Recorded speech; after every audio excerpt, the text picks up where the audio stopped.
HSBC Revolution card now offers 8 miles per dollar. That makes it one of the strongest miles cards in Singapore right now.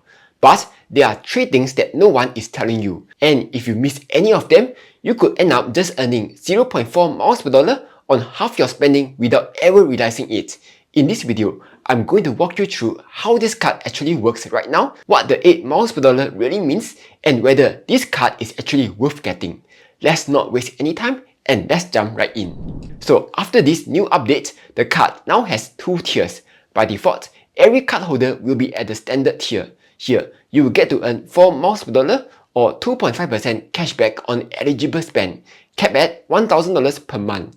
But if you can maintain $50,000 average daily balance in your HSBC Everyday Global account, your earn rate will go up to 8 miles per dollar or 5% cashback. At the same time, your monthly spend cap also rises from $1,000 to $1,200. Not just that, the HSBC Revolution card doesn't charge any annual fee. Its points have a relatively long validity of 37 months, and unlike most other banks, which typically charge around $27 each time you transfer points out, HSBC charges you nothing to transfer out your points. So not only the card is very generous with its points, it's also practically free to own and use. Though late charges and foreign transaction fees still apply of course. Now, in order to earn the upsized miles, you have to spend on dining, shopping, travel, taxis, and membership clubs. Or, more specifically, your spend needs to fall under one of these merchant category codes. But, of course, unless you are some credit card geek, you won't really understand what these MCCs are. So, the rule of thumb is, as long as you are spending on dining, shopping, travel, taxis, and membership clubs, you would generally be fine. But, with that being said, there are several traps that you need to watch out for. Trap number 1 is online travel agencies, or OTAs. These are your booking platforms like Agoda, Booking.com, Klook, Airbnb, Expedia, Pelago, Hotels.com. Now, even though they are travel related, they fall under MCC 4722, which is not on the Revolution's eligible list. So none of them will get to earn the bonus. Trap number 2 is fast food and food delivery.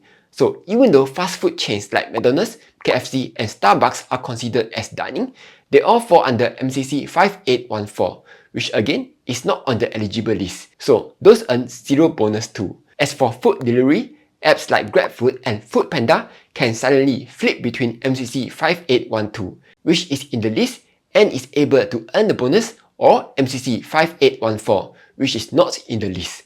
So you can never be sure which rate you are actually getting. The trap number 3 is transport.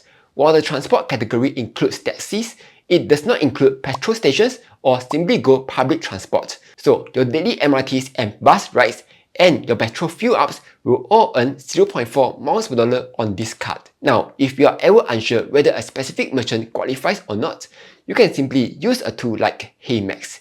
It has a merchant search tool where you can type in any merchant name and it tells you whether it earns the bonus on the card or not. Plus, when you make purchases through HeyMax, you can also earn bonus max miles on top of whatever your card earns, essentially allowing you to stack miles from 2 sources at once. So if you haven't signed up yet, I'll leave the link in the description below. Now, even though the Revolution's eligible list feels limited, there are several workarounds that let you earn the bonus on merchants that normally wouldn't qualify. For OTA bookings, instead of paying Agoda, Cathay, or KKday directly, you can pay through Atomy. That's because Atomy codes as MCC 5999, which is on the eligible list. So you get to earn the full 4 miles per dollar or 8 miles per dollar on those transactions. As for groceries, you can buy NTUC FairPrice or Sheng vouchers through HeyMax. Those purchases code as MCC 5311, which is on the eligible list. So you will earn the full bonus. And because you are buying through HeyMax, you will also earn their bonus max miles on top. This same trick works for Grab and Klook vouchers. As for Capital Mall spend, you can buy eCapital vouchers on Worki. Those code as MCC 5947, which again is on the eligible list. But then, here comes the real question. Given that you have to park $50,000 into the HSBC Everyday Global account, which earns anywhere from 0.05% up to around 2.8% per annum, depending on whether you are hitting their promos, is the 8 miles per dollar tier actually worth it? The 2.8% is actually a pretty competitive rate. The catch is that it only applies to fresh funds, aka money that wasn't already sitting in the account the month before. So once the promo ends, or if your funds are no longer fresh, that rate will fall back to 0.05%. So the way some users like Seth do it is by rotating funds in and out of the EGA every other month, so that each deposit keeps qualifying as fresh funds for the promo. On the months the money is in, you earn 8 miles per dollar on your card spend plus the promo interest. And on the off months, your funds are deployed elsewhere at market rates, and your card drops back to 4 miles per dollar. Then there's also the 2-player variant, where you coordinate with your spouse or your family member, alternating deposits across 2 EGA accounts, where each of you earns fresh fund rates in alternating months. So whether the 8 miles per dollar is worth it or not totally depends on how willing you are to put in the work of rotating funds in and out every month, or keeping up with the whole HSBC EGA promo thing. Now, one thing that actually makes HSBC points stand out is how many transfer partners it has. We are talking about 14 airlines and 4 hotel programs.